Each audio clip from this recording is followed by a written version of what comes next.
Hello, First Covenant Church. Have a couple announcements for us as we move into a new week here, and understand that we know, as all of you do, that things are changing so rapidly around us all the time. But one of the things that I wanted to let you know is that we were contacted really directly by the county's doctor of infectious diseases, and he really encouraged us to stress to all of our church members that we need to be self-isolating as much as possible. And I know it's an inconvenience, and I know that these are things that none of us want to be doing, but this is for real, and this is serious, and they have really encouraged us to not take this lightly. So as your pastor, I also am encouraging you. We have a responsibility to our neighbors, and by ignoring this, we're really not loving our neighbors very well. We're not loving those, especially who are at risk. So if you aren't practicing good self-isolation practices, I'm really asking you to do that. We are not having any face-to-face meetings of any groups of our leadership at First Covenant because we're taking this seriously. So all of our meetings are now being moved to online formats. Even as staff, we are going to be holding more and more of our staff meetings where there's more than just one of us connecting, where we might run into each other in the church office. Otherwise, everything else is being moved to online. So please take this seriously as we kind of wait this out. Other announcements that we have, obviously, because you're watching this, you're aware that we've closed the corporate worship gathering for this Sunday, but we are going to be closing corporate worship gatherings until further notice.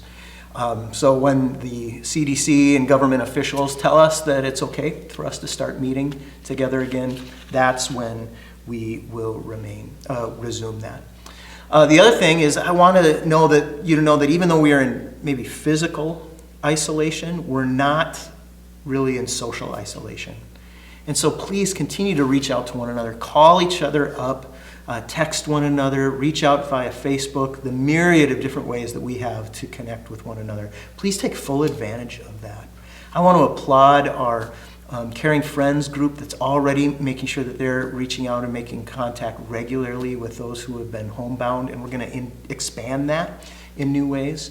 I really want to give a shout out to Pastor Dan and Laura, who have been working really hard to help us get the technologies that we need so that we can continue to meet as leadership here at First Covenant and continue to do the business and stay in touch. And as elders, we're praying together more frequently online, and something that I would encourage others of us to do. It doesn't all have to go through the church.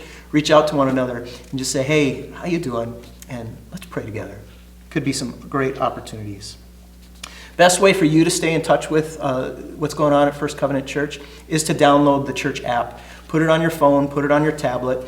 That way you're going to get notifications. You can track along with all the things that we're putting online. You also have the opportunity right from that app to continue to give financially to First Covenant. And I want to thank all of the faithful members and friends that even this past week, even though we didn't have services here on Sunday, you were faithful in writing out your tithe check and dropping that in the mail and getting it to First Covenant. Thank you, because we still have expenses. We're still supporting our missionaries around the world. We're still supporting the staff here. There's still ministry opportunities for us right here in Wilmer that weren't even available, or we hadn't even thought about a week ago, and now all of a sudden they're opening up for us. So I encourage you, please continue to give financially. And we know this is an uncertain time, and you have a lot of questions about that. My encouragement, just continue to give, and you can do that directly online. If you have questions, call the church office, go to Pastor Dan May's voicemail or his mail extension, and he can walk you through the best ways that work for you to continue to give. So those are our announcements. If you have any other questions, please email, reach out to the staff on the church app. You can still call the church. You might just get transferred to different places through the switchboard here at the church if nobody's here in the office. So blessings to you today.